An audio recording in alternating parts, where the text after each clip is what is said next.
Eo amin'ny resaka base toliara dia mafana ny toedra rà any Atsimonosy any am'zao fotoana izao satria nahitana trangana fisamborana moa tany an-toerana tany taorian'ny ilay sakana izay nataon'ireo fokon'olona izay manositra an'ity resaka base toliara ity.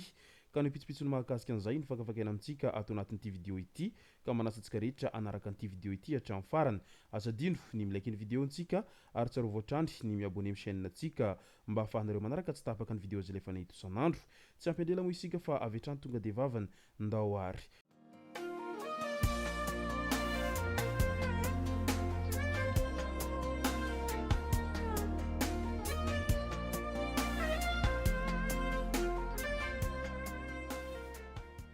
Ny tonga tsy miaraba hono na mantezitra ka dia faly miaraba isika rehetra mpanaraka tsy tapaka an'ity chaîne ity ny tenako am'ty androandroany ity.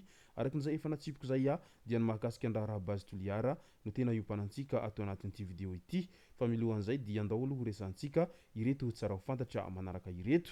Vaovao mahafaly Cisco mananjary eo amin'ny vokatry ny BPC. Moyenne 19,17/20 ny salanisa azon'ny zazavavy kely izay 12 taona ity tamin'ny fanadinana BPC tao amin'ny Cisco mananjary. Mpianatry ny collège Victoire Rasoamanarivo manana vinavina ny ampianatra azy amin'ny CIC mananjary ny rainy raha toa ka ampy ny hety manana araky ny voalazan'zireo hatrany. Ka dia arabaina araka izany ity tovovavy kely izay nahazo salanisa ambony indrindra tany mananjary teo amin'ny vokatry ny BPC ity. Eo amin'ny resaka fanafiana indray teny Mahamasina ankady lalana, mpivarotra mpanao casse point iray no nitafian'ny Jolay 2 izay mitondra basy ny maraina ny omaliny. Lasan'ireo olon-dratsy ny vola 220 tapitrisa ariary tamin'izany ary mbola ao anatin'ny fanaovana fikarohana araka izany ny mpitandro ny filaminana manoloana an'ity trangana fanafiana amin'ny tampiadina izay niseho tamin'ity toerana voalaza ity. Tena tsy mandry fahalemana ny tany ary efa matetika isika no mandresy mahita foana fa misy ny fanafiana anirony cash point irony ary na dia efa miezaka miaro sy manao zay ezaka rehetra aza ny mpitandro ny filaminana dia manano sarotra ny fehezana an'izany resaka fanafiana cash point etsy izay matetipitranga indrindra ao Antananarivo renivohitra ao.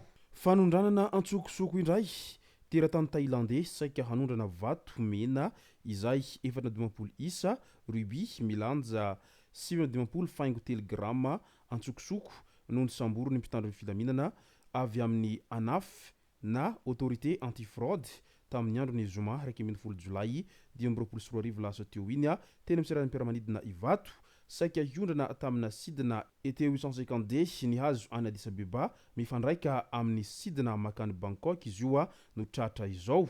Nandritra ny fanaraha-maso tamin'ny bodyscan no nahafantarana fa nisy zavatra atao anatin'ny lavaky ny fitombenany.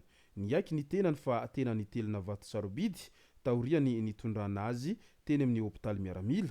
Efa nogazana eny anivon'ny fandotseranana ireo vato sarobidy ireo. Nitohy tamin'ny 12 Jolay kosa ny fanadihadiana izay nataon'ny ekipan'ny polisy ny harenan-kibony tany tamin'ny lalan'ny fakanambava ity teratany vahiny izay voasambotra ity izay voatazona vonjomaika eo anivon'ny sampandraharaha misahana ny fampitam-baovao sy ny fanadihadiana ao amin'ny fandotseranana eny Antanimena ity lehilahy izay voalaza fa nitelina vato sarobidy ity. Tena efa mahita hirika avokoa ireo rehetra ampanao an'izay resaka fanondranana antsokosoko zay amin'izao fotoana izao satria proof izao fa na ny vato sarobidy aza dia vitan'izy ireo no mitelina an'izany mba ahafahan'izy ireo manondrana an'izany any amin'ny firenenkafa ary mba tsy hatratraran'izy ireo eny amin'ny siranam-piaramanidina izay soa ihany fa nisy an'ity resaka bodyscan ity nahafahana nitily ny zavatra atao anaty kibony ity lehilahy ity. Andao am'izay ho resantsika ny mahakasika an'ity resaka raharahana base toliara izay ahitana fifandirana mafy dia mafy amin'izao fotoana izao satria maro ireo manositra an'izay base toliara izay fa misy ihany koa ireo izay mankasitraka ny sokafany an'izay orinasa base toliara izay.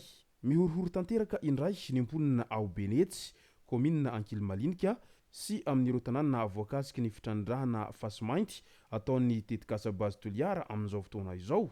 Tamin'iny andron'io malomaraina iny tokony ho tamin'ny 3 ora teo eo tonga tao Benetsy indray ny mpitandro ny filaminana maro misarotava avy any Toliara nisambotra ny mpikambana iray eo anivon'ny fikambanana mazoto izay manositra ny fitrandrahana Fasimainty ataon'ny base toliara any an-toeranany. Taorian'izay dia nangataka ny hamitsorana anio naman'izy ireo io tsy misy hatakandro ny mponina ao Benetsy raha hikatsaka ny filaminana ny fanjakana ho izy ireo hatrany.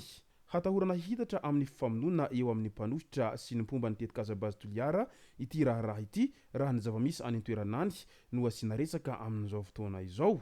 Araka izany dia miankina amin'ny famotsoran'ny mpitandro fitaminana ny naman'izy ireo no ahafahan'ny vahoaka mamotsotra ireo olona roa izay nosamborin'ny vahoaka ihany koa. Satria rehefa nosamborin'ny mpitandro fitaminana ny naman'izy ireo dia iny avy hatrany fa nandeha nisambotra an'ireo olona izay mpomba an'izay bazy toliara izay ihany koa ny vahoaka tany an-toerana tany ka raisiray araka izany ny lalao any Benetsy any amin'izao fotoana izao.